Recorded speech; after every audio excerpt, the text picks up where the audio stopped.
Joining us now, the Republican governor of Wisconsin, Governor Scott Walker, on the set. Look at this. How are you? He's Willie Geist. He's got the trifecta right here. You brought heads up. Of course, hold on a second. So this is what we have with our director. Our director shows you going like this, but we don't see the cap. Way to go, TJ. So, Governor Walker, what are we looking at here? We got the Packers won, the Badgers won, big blowout. They're going to beat Nebraska this Saturday, and the Brewers back for the first time in 29 years. They're the division champs. And off to the playoffs again. Pretty exciting. Willie Geist. I'm most excited about the Badgers. My sister went to Madison.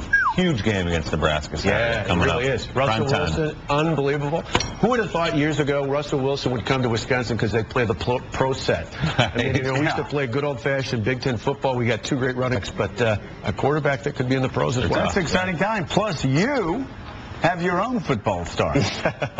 I got two boys. In fact, Friday night I would have been at the game, but I've got Matt and Alex. In fact, Matt's the captain of the Wauwatosa East football team with a couple other kids, and Alex is a junior on the team. So Friday night I was at parent night watching the football game. What position do they play? I've got a free safety, and then my younger son plays a little bit of running back and flanker. You want to be grounded. Have your kids play football. That'll keep you grounded every Friday night. We hold those carb dinners on Thursday night. I said I've never seen more kids eat more food than I've seen at those. Yeah, so I think about 1,000 of those mozzarella sticks on that team. So how is it going? Have you evolved enough? Oh, yeah. Stop it. You're talking like a true Northeast liberal. Have you evolved? When Joe tried to protect me and I answered your question, I said I've got so many compliments since then because I said a little retrospective. We learned a lot, and actually moving forward, it's great with this session today, later with Brian Williams and the folks looking at Education Nation. It's just a great way to talk about what we're doing in Wisconsin, collaborating now, working with Tony Evers, who's our superintendent of public instruction, historically a little bit more aligned with the teachers union probably and more a Democrat than Republican. Obviously, I'm a Republican. But we've been working together the last few months on education reform. It was a very rough start, obviously, on a lot of levels. We read this morning out of the Madison State Journal that several school districts are being forced to rehire teachers who were recently retired because they're unable to find qualified candidates.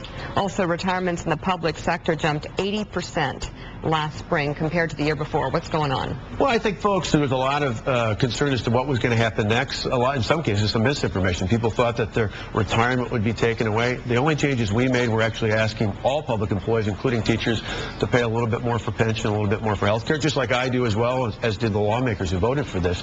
But in the end, the result's overwhelming. My two kids, good example. I went to the House. We saw that none of the schools the same, but in many cases there's more courses. They've added additional teachers. The best example is Kaukauna, a district actually just down the way from Green Bay, where they took a $400,000 deficit and turned it into $1.5 million surplus. Wow. Because what they did is they used the savings we gave them in the tools. We turned that into savings in dollars. They turned that into, with that $1.5 million, more teachers they hired, lower classroom size, and they set about $300,000 for merit pay. So that's probably the other untold stories. It's not just about the budget. You can actually hire and fire based on merit and pay based on performance. Governor, your critics say that you're in fact an enemy of public education, that your budget over the next couple of years cuts more than $1 billion from public education. How do you respond? Well, you look, 40 states across the country had budget deficits. Nearly every one of them cut back in education, both Republican and Democrat governors alike. Our budget, our state was unique in that we made those cuts as well, but we gave our schools and our local governments the tools to more than offset them. And it wasn't just in pension health care contributions. I'll give you a good example. By opening up the marketplace for health insurance, we have districts that saved anywhere from $600,000–700,000 in health care savings. So we got one district, Appleton, that saved $3.1 million, not by taking away benefits, but rather by changing their carrier. In their case, they actually got a better deal out of their previous carrier. That made a huge difference, and that would not have happened without the collective bargaining changes. Any regrets or lessons learned out of the opening? Well, clearly, and this is part of what Mika, we had talked about before, was that if I had it in retrospect, if I could do everything over again, I'd spend more time making the case early on in January and February, and probably even would have set some money aside outside of government, working with some folks to make the case early on. I had $4 or $5 million, I should say, dumped on me in February and March on ads that tried to redefine what we were doing. In the end, once we got the message out, people have seen that not only in our schools, but in our cities, our towns, our counties, the savings far outweigh the reduction in the state budget. And in the end now, we can put the best and the brightest not only in our classrooms, but in our counties, in our cities all across the state of Wisconsin. What about, you had the recall election, which ended up being a wash.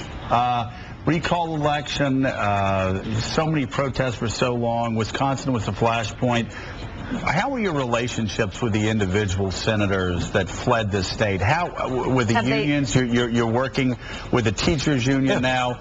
Does last year seem like a distant memory to both sides? Well, I think in some ways. I mean, there's still some raw nerves in the legislature, particularly if you look at the people who were in those recall elections. But I was just talking with both the Democrat leader in the Assembly and the Senate just the other day. We're talking about ways to work together. We're going to try and hone in on a whole new jobs agenda come this fall in the legislative session, where we not only bring up Republican bills, but I think some very reasonable Democrat-led bills as well. I think the more we do that, we've been leading the way, again, going back to education. Dr. Evers and I have been working for months.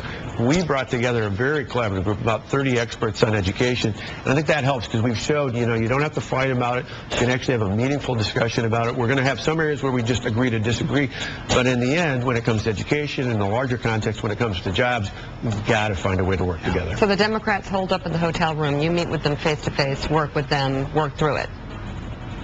Have you since then? Oh yeah. I mean, I've actually had the Democratic leaders over for lunch. Oh my goodness. Yeah. Well, Mika wanted. And it wasn't a food fight. It was a good lunch. So, and they came back in the state. Oh yeah, they're back in. They're in the end, these are we've got the same neighbors, Democrat and Republican alike, and a lot of our neighbors out of work. To the extent that we can show that we're working together to get people back to work, makes a difference. So let's pause for a second and let's let Mika go ahead. Just throw your condescending Northeast liberal statement about him growing on the table, and then we'll move on to Would more you like to things. have lunch? Sounds great. Okay. There you go. And again, thank you. Are these ours, by the way? No, these are mine. You can see I've had these signed. My kids would be upset that this one they got signed, they'd be a little. I thought you came bearing gifts. These are all mine. Okay, very good. Wisconsin Governor Scott Walker, Thank you, Scott. thank you very much. Congratulations.